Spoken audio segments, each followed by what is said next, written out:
ಇವತ್ತು ನಾನು ಮಾಡ್ತಿರೋಂಥ recipe mushroom kebab. ತುಂಬಾ ಈಸಿಯಾಗಿ ಮಾಡ್ಕೋಬೋದು, ತುಂಬ ಟೇಸ್ಟ್ ಕೂಡ ಇರುತ್ತೆ. ಮಕ್ಳಿಗಾಗಲಿ ಮನೆಯವ್ರು ಎಲ್ಲರೂ ಇಷ್ಟಪಟ್ಟು ತಿಂತಾರೆ ಅಂಥ ಒಳ್ಳೆ ರೆಸಿಪಿ ಇದು. ಹೆಂಗೆ ಮಾಡೋದು ಅಂತ ನೋಡ್ಕೊಳ್ಳೋಣ. ಅದಕ್ಕೂ ಮೊದಲು ನನ್ನ ಚಾನಲ್ ಸಬ್ಸ್ಕ್ರೈಬ್ ಮಾಡ್ಕೊಂಬಿಡಿ. ಇವಾಗ ನಾನು 200 ಗ್ರಾಮಷ್ಟು ಮಶ್ರೂಮ್ ತೊಗೊಂಡಿದ್ದೀನಿ. ದಪ್ಪ ದಪ್ಪ ಇರೋ ಮಶ್ರೂಮ್ನೆಲ್ಲ ನಾನು 4 ಪೀಸಾಗಿ ಕಟ್ ಮಾಡ್ಕೊಂಡಿದ್ದೀನಿ. ಒಂದರಲ್ಲಿ ಸಣ್ಣ ಸಣ್ಣದೆಲ್ಲ 2 ಭಾಗಗಳನ್ನು ಕಟ್ ಮಾಡ್ಕೊಂಡಿದ್ದೀನಿ. ನೋಡಿ, ಈ ಥರ ಕಟ್ ಮಾಡಿ ಇಟ್ಕೊಂಡಿದ್ದೀನಿ ತೊಳೆದು ನಾನು. ಇವಾಗ ನಾನು ಒಂದು ಪಾತ್ರೆ ಇಟ್ಕೊಂಡಿದ್ದೀನಿ. ಪಾತ್ರೆಗೆ ಮಶ್ರೂಮ್ ಹಾಕೋತಿದ್ದೀನಿ. ತೊಳೆದಿಟ್ಟು ಕಟ್ ಮಾಡಿ ಇಟ್ಕೊಂಡಿರೋಂಥ ಮಶ್ರೂಮು ಹಾಕ್ಕೊಂಡಿದ್ದೀನಿ.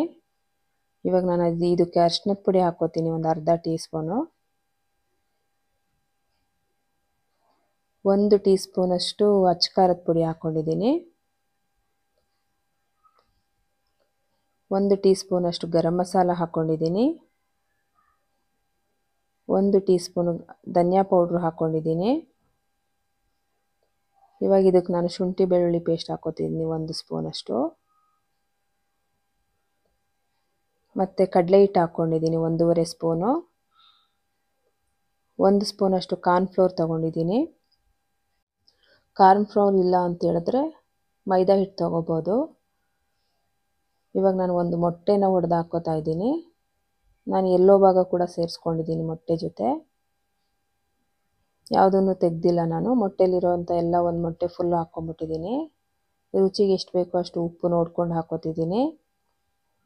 ಉಪ್ಪು ಜಾಸ್ತಿ ಆಗೋದು ಬೇಡ, ಇದಕ್ಕೆ ಬೇರೆ ಏನು ಮಸಾಲೆ ಇರಲ್ಲ, ಅದರಿಂದ ಉಪ್ಪು ನೋಡ್ಕೊಂಡು ಹಾಕ್ಕೊಳ್ಳಿ. ಇವಾಗ ಚೆನ್ನಾಗಿ ಮಿಕ್ಸ್ ಮಾಡ್ಕೊಂಬಿಡ್ತೀನಿ. ಸ್ಮೂತಾಗಿ ಮಿಕ್ಸ್ ಮಾಡ್ಕೋಬೇಕು ನಾವು, ಇಲ್ಲಾಂದರೆ ಏನಾಗುತ್ತೆ, ಮಶ್ರೂಮ್ ಎಲ್ಲ ಕಟ್ ಆಗಿಬಿಡುತ್ತೆ. ಅದರಿಂದ ಸ್ಮೂತಾಗಿ ಮಿಕ್ಸ್ ಮಾಡ್ಕೋತಾ ಇದ್ದೀನಿ, ಕಲಿಸ್ಕೋತಾ ಇದ್ದೀನಿ ನಾನು. ಸ್ವಲ್ಪ ಗಟ್ಟಿ ಆಯಿತು ಅನ್ಸಿದ್ರೆ ನೀವು 1-2 ಡ್ರಾಪಷ್ಟು ನೀರು ಹಾಕ್ಕೊಂಡು ಕೂಡ ಕಲಸಿಟ್ಕೋಬೋದು. ಇವಾಗ ನಾನು ಒಂದು 1/4 ನಿಂಬೆಹಣ್ಣಿನ ರಸ ಹಾಕೋತೀನಿ. 1 ನಿಂಬೆಹಣ್ಣಲ್ಲಿ 1/4 ಭಾಗದಷ್ಟು.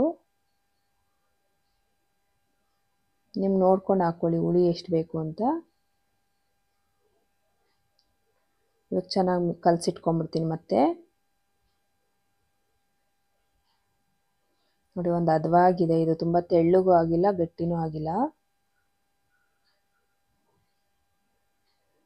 ಮಿಕ್ಸ್ ಮಾಡಾಯಿತು. ಒಂದು ಅರ್ಧ ಗಂಟೆ ಸೈಡಲ್ಲಿ ಎತ್ತಿಟ್ಬಿಟ್ಟಿರ್ತೀನಿ. ಆಮೇಲೆ ನಾನು ಎಣ್ಣೆ ಕಾಯಕ್ಕೆ ಇಟ್ಕೊಂಡಿದ್ದೀನಿ ಸ್ಟವ್ ಮೇಲೆ. ನೋಡಿ, ಈ ಥರ ಚೆನ್ನಾಗಿ ನೆಂದಿದೆ ಮಶ್ರೂಮ್ ಎಲ್ಲ.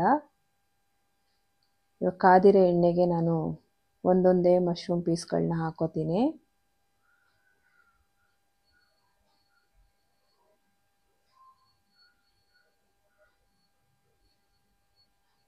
ತುಂಬ ಈಸಿಯಾಗಿ ಕೂಡ ಮಾಡ್ಕೋಬೋದು. ಚಳಿಗಾಲಕ್ಕಂತೂ ಮಾಡಿಸ್ದಂಗಿರುತ್ತೆ ಖಾರವಾಗಿ. ನಾನ್ ವೆಜ್ ಕಬಾಬ್ ತಿಂದೇ ಇರೋರು ಈ ಥರ ಮಶ್ರೂಮು ಮತ್ತು ಎಲ್ಲ ಮಾಡ್ಕೊಂಡು ತಿನ್ಬೋದು. ಚೆನ್ನಾಗಿ ಬೇಯಿಸ್ಕೋಬೇಕು.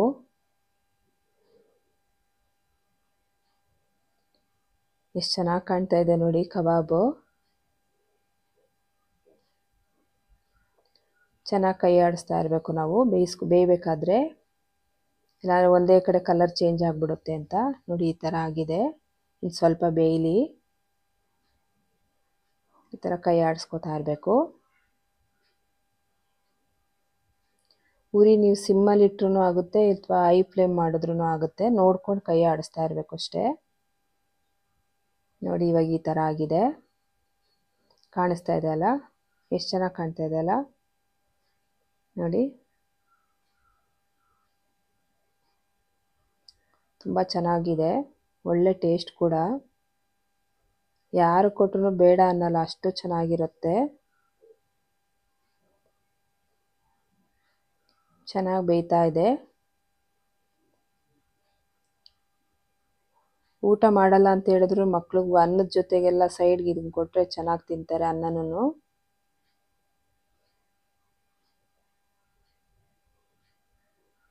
ಊಟದ ಜೊತೆಗೂ ಆಗುತ್ತೆ, ಸ್ನ್ಯಾಕ್ಸ್ಗಾಗುತ್ತೆ, ಎಲ್ಲ ಮಾಡ್ಕೋಬೋದು ಈ ಥರ. ತುಂಬ ಈಸಿಯಾಗಿ ಮಾಡ್ಕೋಬೋದು. ನೋಡಿ, ಈಗ ಬೆಂದಿದೆ, ಎತ್ತಾಕೊಂಡ್ಬಿಡ್ತೀನಿ ನಾನು. ಒಂದು ಪ್ಲೇಟಿಗೆ ಸರ್ವ್ ಮಾಡ್ಕೊಂಡಿದ್ದೀನಿ ನಾನು. ಈ ಥರ ಆಗಿದೆ. ನಿಮಗೂ ರೆಸಿಪಿ ಇಷ್ಟ ಆಯಿತು ಅಂದ್ಕೋತೀನಿ. ರೆಸಿಪಿ ಇಷ್ಟ ಆದರೆ ನನ್ನ ಚಾನಲ್ ಸಬ್ಸ್ಕ್ರೈಬ್ ಮಾಡಿ. ವಿಡಿಯೋ ಇಷ್ಟ ಆದರೆ ಒಂದು ಲೈಕ್ ಕೊಡಿ, ಶೇರ್ ಮಾಡಿ. ಇಷ್ಟೊತ್ತು ನನ್ನ ವಿಡಿಯೋ ನೋಡಿದ್ದಕ್ಕೆ ಧನ್ಯವಾದಗಳು. ನೆಕ್ಸ್ಟ್ ವಿಡಿಯೋದಲ್ಲಿ ಸಿಗ್ತೀನಿ. Thank you.